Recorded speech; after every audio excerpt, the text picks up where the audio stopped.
우리 다 같이 마가복음 10장 35절에서 45절까지 말씀이 되겠습니다.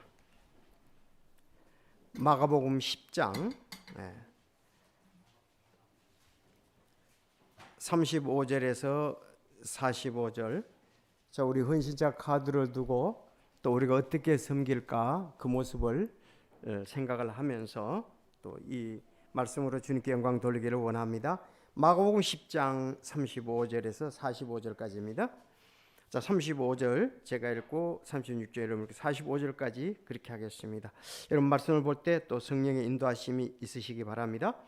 세베대의 아들들인 야고보와 요한이 그분께 와서 이르되 선생님이여 무엇이든지 우리가 원하는 것을 선생님께서 우리를 위해 해주시기를 원하나이다 하매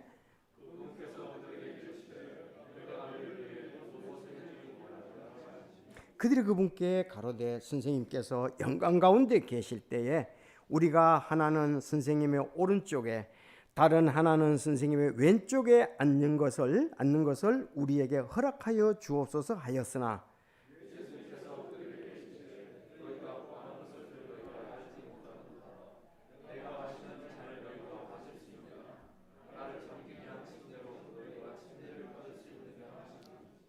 그들이 그분께 이르되 우리가 할 수 있나이다 하매 예수님께서 그들에게 이르시되 너희가 참으로 내가 마시는 잔을 마시고 나를 잠기게 하는 침례로 침례를 받겠지만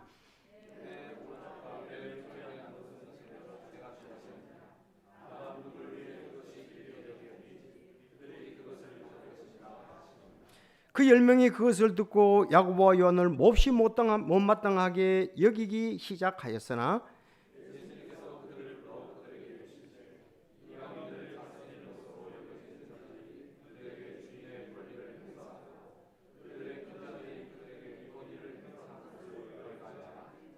너희끼는 그리하지 말지니 오히려 누구든지 너희 가운데 크게 되려 하는 자는 너희를 섬기는 자가 되고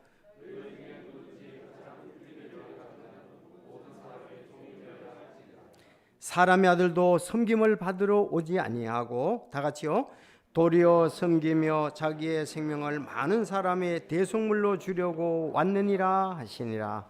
아멘. 하나님 말씀입니다. 기도하겠습니다. 아버지 하나님, 오늘 저희들 참 한자리에 모여 영과 진리로 예배드릴 수 있게 하여 주시고 또 먼저 찬양으로 기도로 드리는 은혜로 아버지께 영광을 돌렸습니다. 이 시간 말씀을 통해 저희들도 새롭게 되어서 주님 원하시는 귀한 삶 살아갈 수 있도록 주여 인도해 주시옵소서. 이제 올 한 해 한 달만 남았는데 이러한 동안 11개월 동안 사용해 주심을 인해서 감사합니다. 결산 잘하게 하여 주시고 또 2023년도에 어떻게 섬길까 주님께 기도하며 계획하고 있는 성도들 아버지께서 참 인도해 주시며 그의 마음이 주님의 몸된 교회를 섬기는 부분에 참 성령께서 역사하셔서 충만함으로 인도하시며 아버지께 영광을 돌리는 또 2023년 새해를 기대하고 바라며 또 계획할 수 있도록 주여 인도해 주시옵소서. 참으로 이 세상에 의해서 만족한 삶이 아니라 예수님 말씀하신 것처럼 내 양식은 하나님의 일을 하는 것이라고 말씀하셨는데 저희들도 참 몸은 우리가 이 땅 음식으로서 건강해지지만 또 우리 영혼이 강건해져야 될 것을 주님의 성경인데 참 귀하게 되어야 될 것을 말씀해 주셨습니다. 하나님께서 인도해 주시고 우리 성도들 능력과 지혜 가운데 귀하게 들어 사용하여 주시옵소서. 참 주님 보시기에 또 이 땅을 걸어가면서 함께하는 그 놀라운 부분들이 귀한 열매로 성령의 충만함으로 드러날 수 있도록 인도해 주시옵소서. 오늘 말씀 인도해 주시며 이 말씀에 귀를 기울이고 성령의 인도하심을 따르게 하옵소서. 감사드리며 예수님의 이름으로 기도드리옵나이다. 아멘. 그저께 밤에 우리가 참 큰일이 났었죠. 이 카타르 도하 축구 16강입니다. 자, 한국이 경기장 한쪽에서 기쁨의 눈물을 쏟을 때 16강이 좌절된 우루과이는 침통함을 감추지 못했다고 이 상반된 분위기의 뉴스가 나왔습니다. 그 로이터 통신 역시 손흥민은 이번 월드컵에서 아직 골을 기록하지는 못했지만 신경 쓰지 않을 것이라며 그의 팀이 한국이 가장 극적인 방법으로 16강에 진출했기 때문이라고 지적을 했습니다. 그리고 손흥민은 골을 넣은 황희찬보다 평점이 더 많이 나왔다고 얘기를 하고 있습니다. 자, 우리가 2022년 4월에 보니까 FIFA 28입니다. 근데 여기 우루과이가 FIFA 8이거든요. 이제 브라질은 1입니다. 브라질은 1이에요. 22년 4월 기준으로 해서. 자, 그래서 이 우루과이 8위인 우루과이를 28위인 우리가 이렇게 극적인 골로 승리를 했다 이거죠. 그래서 가장 극적이다 이렇게 얘기를 합니다. 이번에 16강 올라간 사람들 중에 극적이다 이렇게 얘기를 합니다. 여러분 우리가 이것을 가장 극적이라고 그러는데 여러분 이 세상에 일어난 일 중에서 가장 극적인 것은 예수님이 십자가에 죽으시고 3일 만에 부활하셨다는 겁니다. 이거는 하나님의 능력이에요. 세상에 알 수 없는 가장 극적인 방법. 그래서 이 창세기 3장 15절에 얘기를 했거든요. 여자의 후손이 뱀의 머리를 상하게 할 것이다. 그렇게 얘기를 하면서 이건 예수님의 십자가의 죽음과 부활을 얘기를 하는데 예수님이 분명히 죽으셨습니다. 근데 3일 만에 부활하셨거든요. 이거보다 더 극적인 것은 없습니다. 여러분이 예수님이 부활하신 것처럼 우리 그리스도인들도 반드시 죽음 후에 부활이 있습니다. 살아서 우리가 만약에 극적인 것을 경험하게 된다면 우리는 휴거를 할 것입니다. 데살로니가전서 4장에 하나님께서 그렇게 말씀을 하셨습니다. 자, 승리에 대해서도 이렇게 보는데 바로 우리의 최후의 승리는 우리 예수님이 가졌던 것처럼 죽음에서의 부활이 최후의 승리라고 볼 수가 있습니다. 자, 그러면 우리 그리스도인들이 이 땅에서도 이미 우리는 세상에서도 약속된 승리를 하고 있습니다. 요한일서 5장 4절에 보면 무엇이든지 하나님에게서 난 것은 세상을 이기니라. 세상을 이기는 승리는 이것이니 곧 우리의 믿음이니라. 말씀을 믿는 믿음이란 말입니다. 그래서 세상을 이기는 승리. 자, 요한복음 16장 33절에 예수님이 확신 가운데 말씀하셨습니다. 너희에게 이 일들을 말한 것은 너희가 내 안에서 평안을 누리게 하려 함이라. 세상에서는 너희가 환난을 당한 터이나 기운을 내라. 내가 세상을 이겼노라 하시니라. 자, 예수님은 이 요한복음에서 또 17장에 오면은 내가 아버지를 땅에서 영화롭게 하였사오니 곧 내가 아버지께서 내게 하라고 주신 일을 끝마쳤나이다. 오 아버지여, 세상에 있기 전에 내가 아버지와 함께 가졌던 그 영광으로 이제 아버지와 함께 나를 영화롭게 하소서 그랬습니다. 예수님은 육신을 입고 잠시 이 땅에 오셔서 아버지의 뜻을 드러내시고 도로 창세전에 영화로웠던 그 자리로 가시게 되으셨습니다. 그래서 이 땅에 계실 때 내가 아버지께서 내게 하라고 주신 일을 마쳤다 그랬습니다.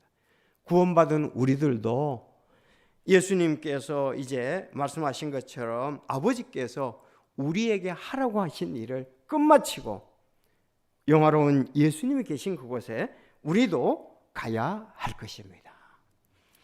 자, 그래서 그러기 위해서 참 우리는 주님께서 준비하신 확실한 약속의 말씀이 있습니다. 예수님께서는 지금 우리를 위해서 특히 중보기도를 하십니다.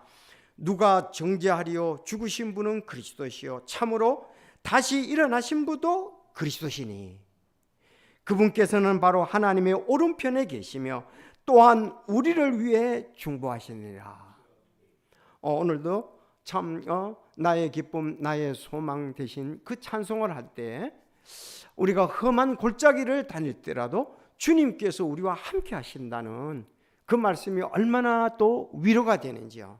우리 찬양대가 부르는 계속 찬양도 그래 했습니다. 왜냐하면 우리는 구원의 기쁨을 가지고 있습니다.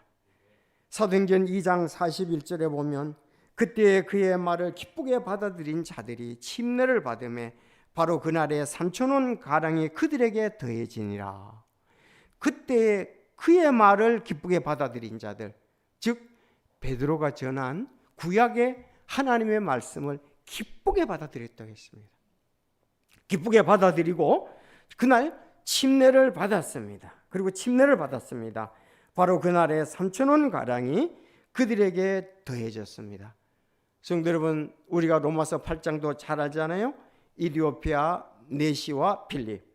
이디오피아 네시가 그가 명령하여 병거를 멈추게 한 뒤 빌립과 네시가 둘 다 물속으로 내려가니 그가 네시에게 침례를 주니라. 그들이 물속에서 나와서 올라갈 때 주의 영께서 빌립을 채워 가심으로 네시는 그를 다시 보지 못하냐. 네시는 기뻐하며 자기 길을 가되 그랬습니다. 여러분, 신앙의 시작은 구원의 예수 그리스도를 만남부터 시작합니다. 사도행전 2장에 그렇게 말씀했지 않습니까? 그들이 기쁘게 받아들인 자, 그 말을 기쁘게 받아들였다. 복음의 기쁜 소식을 그들은 받아들였습니다. 이디오피아 그 국고를 맡은 큰 권세 있는 네시도 빌립이 전하는 구원의 복음을 기쁘게 받아들였습니다. 여러분들, 이 복음의 말씀을 여러분도 기쁘게 받아들이면 하나님의 자녀로 소망 가운데 우리가 귀하게 믿음 생활을 할 수 있다는 사실입니다. 그래서 초대교회 성도들이 정말 그 3,000명이 모세가 전하는 모세가 아니라 베드로가 전하는 구원의 복음을 기쁘게 받아들이고 침례받았습니다. 여러분들도 복음을 기쁘게 받아들이고 침례를 받을 수 있기를 바랍니다. 이건 하나님의 뜻입니다. 이게 기쁨이에요. 이게 승리의 삶입니다. 여러분, 그것을 하지 않고는 제대로 신앙생활을 할 수가 없습니다. 신앙생활의 기쁨은 구원의 기쁨으로부터 시작된다는 사실입니다. 자, 이렇게 구원의 기쁨을 가진 사람들이 또 그 구원의 기쁨 때문에 나가서 예수 그리스도를 가르치고 선포하고 가르쳤습니다. 그것도 기쁘게 사도행전 5장 41절에 보면 그들은 자기들이 그분의 이름으로 인해 수치당하는 일에 합당한 자로 여겨진 것을 기뻐하며, 아니 핍박인데도 오히려 기뻐했다 이 말입니다. 합당한 주님의 이름으로 인해 수치를 당하면서도 합당한 자로 여겨진 것을 기뻐하며 공의 앞을 떠나니라. 그들이 날마다 성전에서 모든 집에서 예수 그리스도를 가르치고 선포하는 것을 그치지 아니었다고 얘기를 하고 있습니다. 그래서 구원의 말씀도 기쁘게 받아들이고 우리가 주님의 일을 하는데도 기쁘게 할 필요가 있습니다. 여러분, 구원은 물론 권면하는 사람들이 있습니다. 그러나 자기가 받아들이기 원치 않으면 구원의 복음을 받아들일 수가 없습니다. 섬김도 역시 마찬가지입니다. 섬기라고 권면하지만 자기가 섬길 마음이 없으면 할 수가 없습니다. 그래서 구원도 근본적으로 자원하는 마음이고 섬기는 것도 자원하는 마음인 것입니다. 여호수아도 그랬잖아요. 여호수아가 자기가 이 땅을 떠날 무렵에 가까웠을 때 하나님을 섬기는 것이 더 좋으면 하나님을 섬기고 이방신을 섬기는 것이 더 좋으면 이방신을 섬기라. 나는 섬길 자를 찾았다. 그래서 바로 우리가 이렇게 귀하게 섬겨서 기쁨이 될 것. 사실 우리가 가만히 생각해 보십시오. 우리가 세월이 자꾸 지나가는데 올해도 이제 지나가고 내년에도 지나가는데 세월을 지나가는데 우리에게 참 기쁨을 주는 것이 무엇일 것인가 보면 우리 사이트에 친구들이 이렇게 카톡에 올리는 거 보면은 전부 세상이 허무한데 건강 잘 지켜라. 그러면 건강을 지키기 위해서 사는 건 아니잖아요. 무엇인가 바르게 하고 살아야 되잖아요. 건강하게. 그것이 중요합니다. 여러분, 우리는 하나님께서 사람을 만드셨고 또 우리에겐 그 짐승이 갖지 않는 그런 영을 주셨습니다. 그 영이 다시 예수 그리스도를 통해서 거듭나야죠. 거듭나고 우리는 잠시 있는 나그나와 순례자라는 것입니다.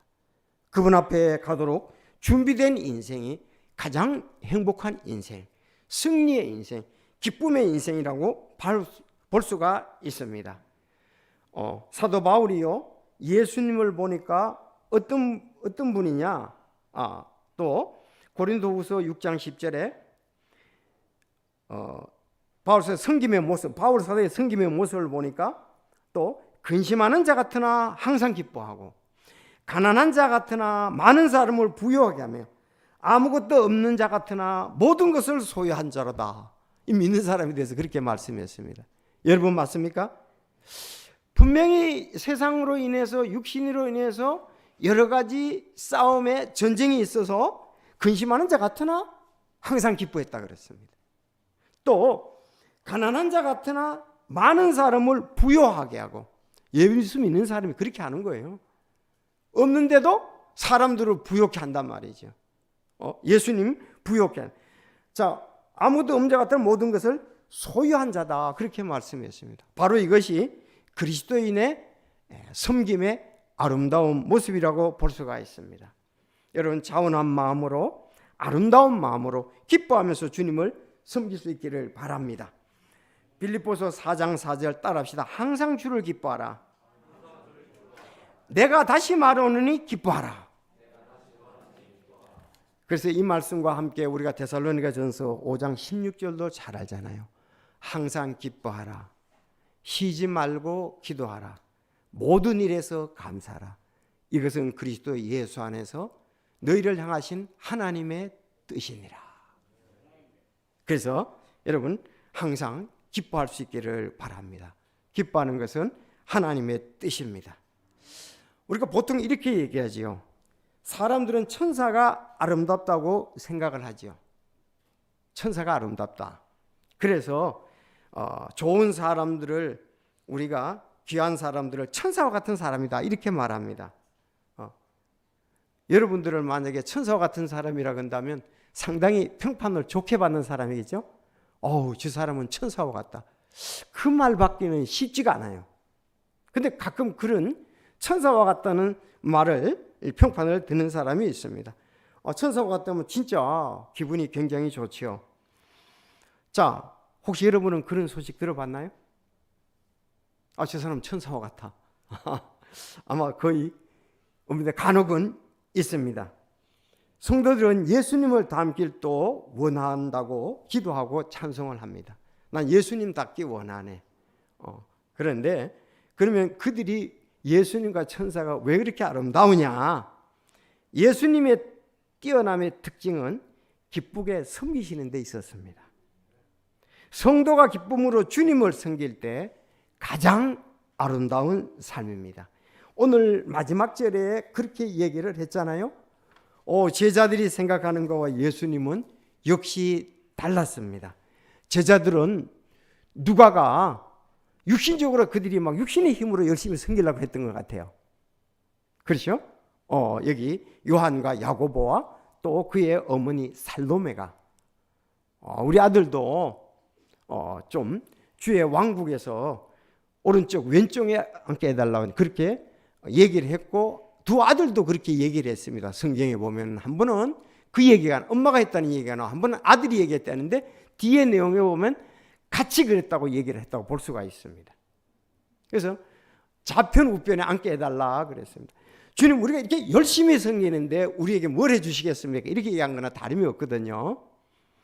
자, 근데 예수님은 그들이 생각하는 것과 전혀 달랐습니다. 여러분 우리가 생각하는 상급이 성서적이라야지 육신적이면은 예수님 방법하고 다릅니다. 예수님은 여기 마지막 45절에 사람의 아들도 섬김을 받으려 오지 아니하고 도리어 섬기며 자기 생명을 많은 사람의 대속물로 주려고 왔느니라 하시니라. 이 예수님의 가장 아름다운 모습이잖아요. 사실 우리는 이 땅에서 섬김을 받으려고 살거든요. 그렇죠. 대부분 우리 육신은 섬김을 받으려고 살아요. 그래서 근데 섬기려고 산다 그러면 이거는 예수님을 닮은 것이고 천사를 닮은 것이라고 말할 수가 있습니다. 천사는 섬기는 자거든요. 마태복음 4장 11절에 보면 이에 마귀가 그분을 떠나고 보라 천사들이 와서 그분을 섬기느니라. 천사들이 있는 목적이 또 히브리서 1장 14절에 그들은 다 구원의 상속자가 될 자들을 위해 섬기라고 보내어진 섬기는 영들이 아니냐. 천사는 예수님을 섬기고 구원받은 우리를 앞으로 섬기게 됩니다.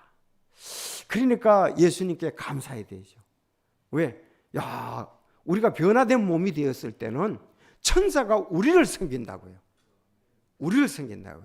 그런데 우리를 섬기기 전에 우리는 이 땅에서 참 하나님을 섬기고 이웃을 섬기는 그런 교회를 섬기는 우리가 되어야 할 것입니다. 그것이 가장 귀한 삶을 본받는 것이라고 볼 수가 있습니다. 자, 그래서 오늘 시편 100편 2절에도 보면 즐거움으로 주를 섬기고 노래하면서 그분의 얼굴 앞에 갈지어다 그랬어요. 따라합시다. 즐거움으로 주를 섬기고 노래하면서 그분의 얼굴 앞에 갈지어다. 자, 우리가 즐거움으로 섬기시고 또 찬양하면서 하나님 앞에 나아갈 수 있기를 바랍니다. 자, 그래서 오늘 간단히 이 예수님의 섬김을 본받자. 예수님의 섬김을 본받자. 바울 사도는 예수님의 섬김을 본받고 섬기고 또 이 말씀을 기록해 놓은 것을 볼 수가 있습니다. 역시 우리도 그리함이 아름다움이라고 볼 수가 있습니다. 기쁨이라고 볼 수가 있습니다. 자, 여기 이제 말씀을 간단히 보니까 첫째가 누가 영광의 자리에 좌우에 앉을 것인가? 누가 영광의 자리 좌우에 앉을 것인가를 가지고 그들이 다투는 모습을 볼 수가 있습니다. 그랬더니 예수님이 말씀하시기를 누가 십자가를 지고 나를 따를 것인가로 예수님은 물었어요. 영광의 자리 물으니까 영광의 자리 누구 준다 딱 그러지 아니하고 누가 십자가를 지고 나를 따를 것이냐 예수님은 그렇게 물었습니다. 그리고 마지막에 종으로 섬기는 자가 영광의 자리에 앉는다고 말씀했습니다. 너무 확실한 말씀이잖아요. 여러분 이 말씀을 따라가시겠습니까? 하나님 말씀입니다. 자, 우리는 오늘 이 말씀을 들으려고 교회에 왔습니다. 찬양을 드리려고 주님에 왔습니다. 섬기기 위해서 교회에 왔습니다. 여러분 섬김을 받으려고 하는 것은 사실 어린아이와 같은 신앙이죠. 어린아이들은 모든 것 부모가 자기를 위해서 해주기를 바랍니다. 근데 아이들이 이제 성장 성숙하면 부모를 위해서 무엇을 해드릴까 이런 생각을 하게 됩니다. 제가 보니까 그래요. 이제 결혼을 다 시켜놓으니까 엄마 생신에서 무엇으로 써서 기쁘게 해드릴까 그런 마음을 갖더라고요. 어렸을 때는 안 그러잖아요. 모든 것이 자기 위주입니다. 여러분 우리도 성장 성숙합시다. 사람들이 나를 위해서 무엇을 해줄까 생각하지 말고 내가 다른 사람을 위해서 무엇을 할까 이 귀한 마음에 국가가 나를 위해서 무엇 해줄까만 생각하지 말고 내가 국가를 위해서 무엇을 할 것인가 부모가 날 위해서 무엇 해줄까 이제 거기를 넘어서서 내가 부모를 위해서 무엇을 할까 우리 어린아이들이 아주 말씀을 잘 듣네요. 내 자녀가 바로 이 부분이 중요한 겁니다. 그렇지 않아요? 엄마 이제 내가 할 수 있어. 내가 엄마 도와드릴까? 이게 참 성장했다는 거예요. 성적했다는 마음이잖아요. 이런 데서 그 아이들에게는 기쁨이 있습니다. 그냥 두 다리 뻗치고 모든 것을 울면서 자기를 위해서 해달라고 그걸 이제 탈피한 것이 성장한 사람이다. 성숙한 사람이다 볼 수가 있습니다. 여러분 가정에서 마찬가지입니다. 교회에서도 마찬가지입니다. 자동이죠. 내가 이렇게 눈치 보면 알잖아요. 아내가 바쁘고 아프면은 그건 내가 하는 거고 또 서로 이렇게 알아서 척척하지 그걸 다 해달라고 합니까? 그건 어린아이의 수준이고 장성한 자는 알아서 해주지 않습니까? 남편도 아내도 자녀도 그게 진정한 기쁨입니다. 의무감에서 하지 않으면 나를 미워할까? 나를 싫어할지도 몰라. 돈을 덜 줄지도 몰라. 여러 가지 그렇게 하는 게 아니고 내가 기쁨으로 자원하는 마음 주님을 섬기는 것도 그와 같다는 사실입니다. 오늘 예수님 여기에서 너무 귀한 말씀을 그들에게 해 주셨습니다. 그들은 영광의 자리에 좌우에 누가 앉을 것인가? 오른쪽 왼쪽에 그렇게 말씀했습니다. 여러분 이게 성서적으로 좀 볼 필요가 있는데, 자 말씀을 보시겠습니다. 35절 세베대의 아들들인 야고보와 요한이 그분께 나와 이르되 선생님이여 우리가 무엇을 원하든지 선생님께서 우리를 위해 그것을 해주시기를 원하나이다 하며, 여러분 이렇게 말하는 자체가 좀 수준이 낮잖아요. 예수님 우리 원하는 거 뭐든지 해주십시오 이렇게 말하는 거잖아요. 쉽게 말하면.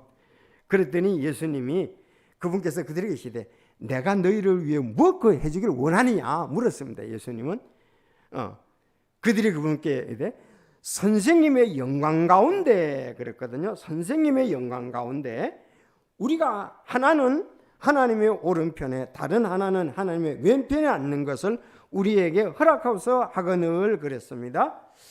여러분들 여기에서 선생님의 영광 가운데가 약간 이 마가복음에서는 애매하게 나오는데요.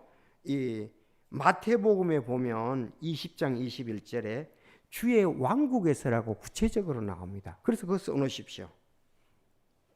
선생님의 왕국 가운데서 선생님의 영광 가운데서 이 말을 마태복음에도 같은 내용이 나오는데 거기서는 주의 왕국에서 나의 두 아들이 하나는 주의 오른편에 다른 하나는 왼편에 앉는 것을 허락하옵소서 이렇게 했습니다. 그래서 주의 왕국이라 그랬습니다. 여러분 주의 왕국은 어느 때입니까?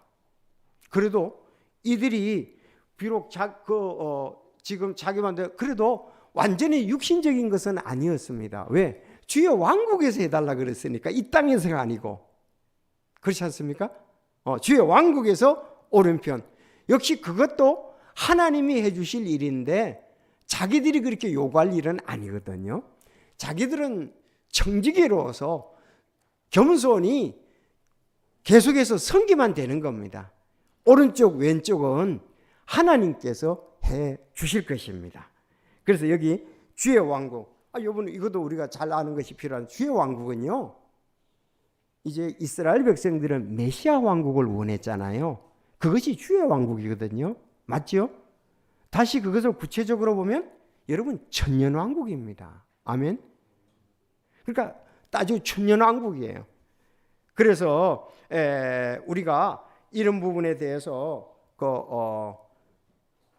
하나님의 왕국이라고 그리스도 예수 안에 거기 가 보면은 잘 설명을 해냈습니다. 그래서 하나님의 왕국이란 말을 치니까 안 나오고 하나님의 왕국 치니까 설명이 잘 나와 있습니다. 하나님의 왕국과 주의 왕국, 주님의 왕국. 주님의 왕국은 이 땅의 천년 왕국에 대해서 강조점이 있고 하나님의 왕국은 그거보다 훨씬 넘은 천년 왕국과 그 다음까지 다 포함된다는 사실이죠. 그래서 간단히 여기서 주의 왕국은 바로 천년 왕국으로 우리가 적용시켜 보면 되겠습니다. 이미 예수님께서 그들이 이렇게 질문하기 전에 얘기를 하셨어요. 아시죠? 이제 마태복음 19장 27절에 보면 그때 베드로가 그분께 응답하여 보소서 우리가 모든 것을 버리고 주를 따라 싸우니 그런즉 우리가 무엇을 얻으리까 하매. 사실 그들이 다 버리고 주님을 따랐잖아요. 배와 그물을 버려두고 예수님이 너희 사람을 낚는 어부가 되게 하라 그러니까 배와 어부 또 부모들을 버리고 따랐잖아요. 자, 주님을 따랐습니다. 예수님께서 그들에게 이제 진실로 내가 너희에게 이르노니 다시 나게 하는 때 곧 사람의 아들이 자기의 영광의 왕자에 앉았을 때, 영광의 왕자라고 하잖아요. 영광의 왕자에 앉았을 때에 나를 따른 너희도 12왕자에 앉아 이스라엘의 12지파를 재판하리라 그랬습니다. 여러분 12제자들은 12왕좌에 앉아서 천년왕국 때 이스라엘의 12지파를 다스리게 됩니다. 그죠? 이미 약속을 했어요. 근데 12왕좌에 앉아서 12지파를 재판하려고 근데 그때에 바로 나를 좌우편에 앉혀달라는 얘기예요. 쉽게 말하면 이미 예수님 그거에 대해서 너희들 베드로 그렇게 물어도 대답하고 12왕좌에 앉아서 다스리다 12지파를 다스린다고 그때 그러면은 우리를 오른쪽 왼쪽에 앉게 해달라고 이런 말씀입니다. 여러분 이해가 되셨죠? 그래서 앞에서 쭉 읽어보면 됩니다. 성도 여러분 어차피 이 주의 왕국이 나왔으니까 그렇지 나왔는데요. 그 구원받은 우리는 어떻게 하느냐 이거예요. 여러분 구원받은 우리 여러분 구원받은 우리도 하나님의 우리는 그때에 자 봅시다.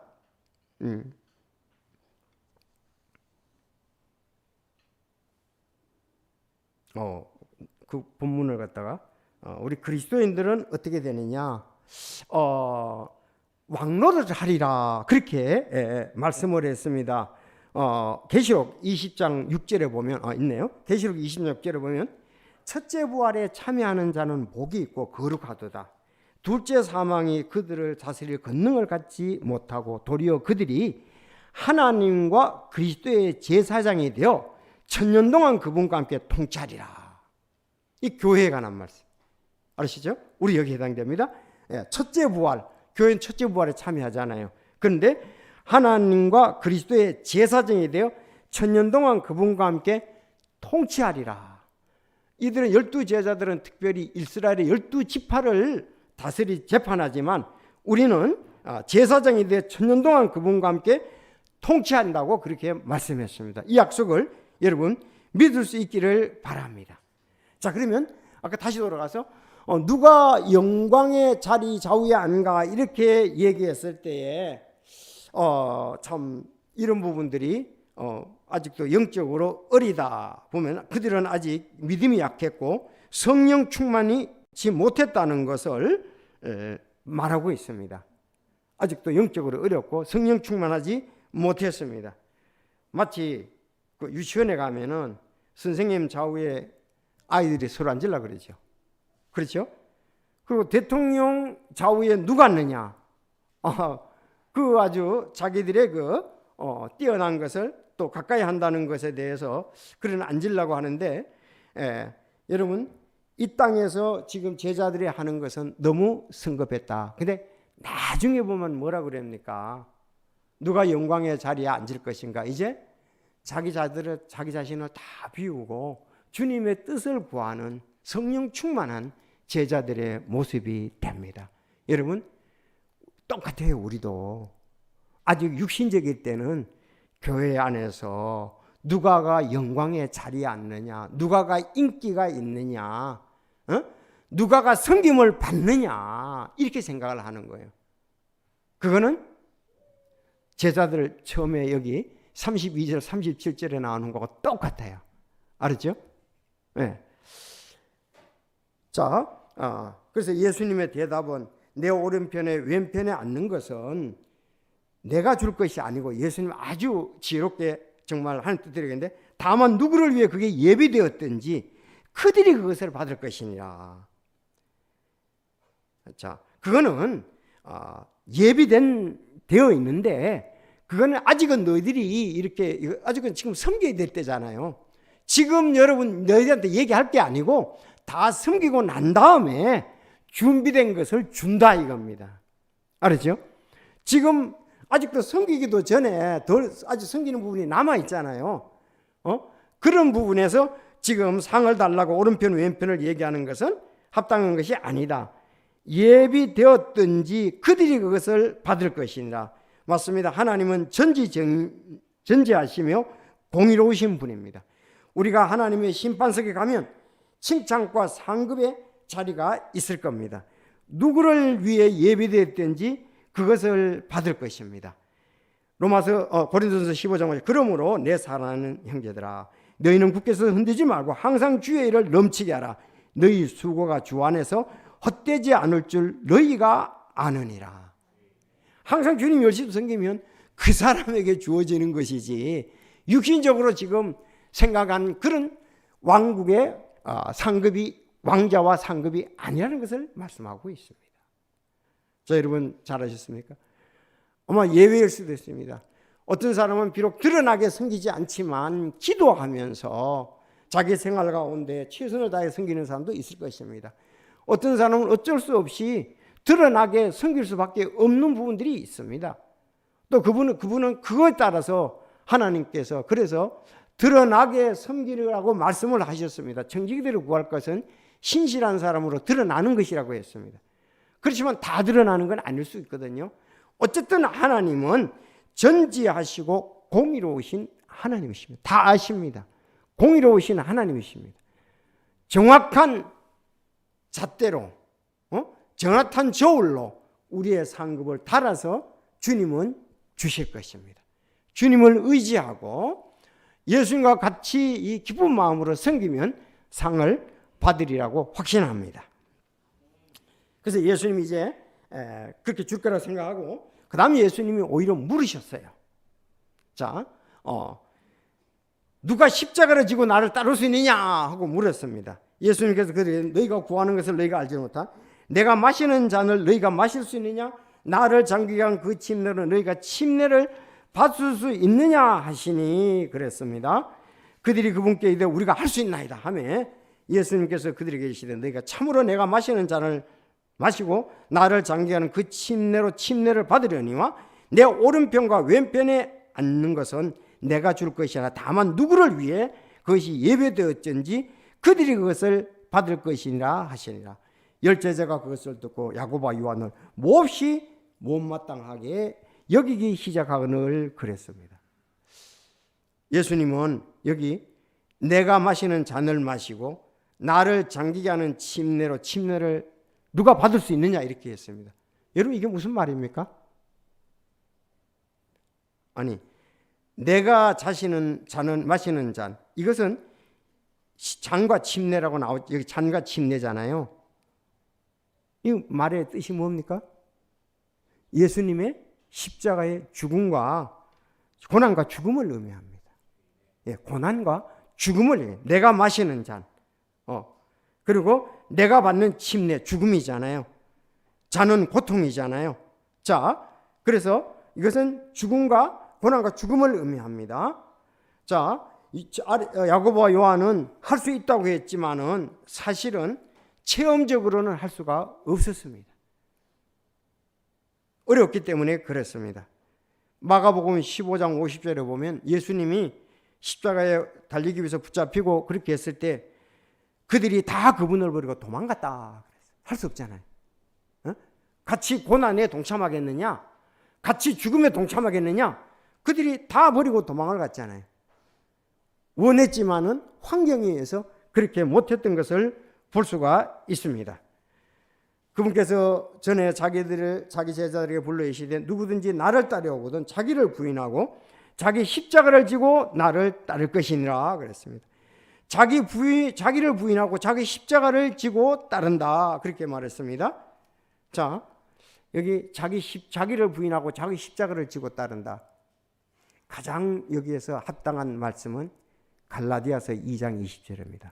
자기를 부인하는 것 갈라디아서 2장 20절 내가 그리스도와 함께 십자가에 못 박혀 있으나 그럼에도 불구하고 사노라.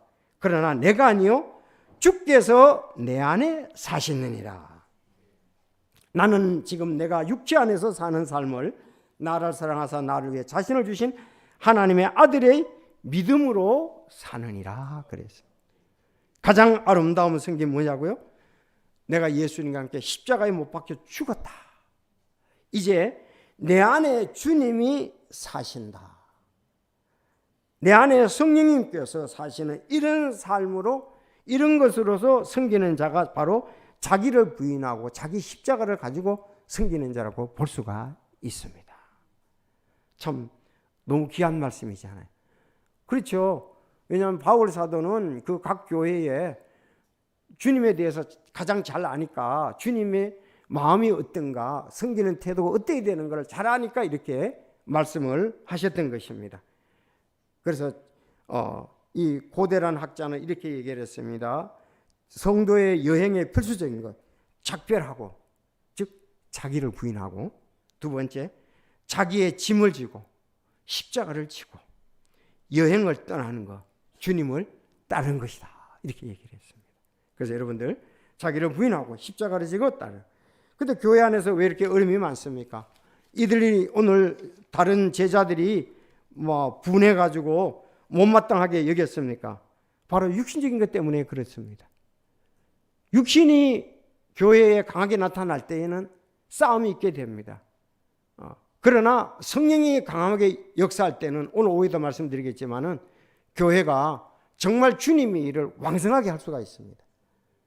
교회가 육신에 따를 때는 싸움밖에 없어요. 정말 그 말이 맞잖아요.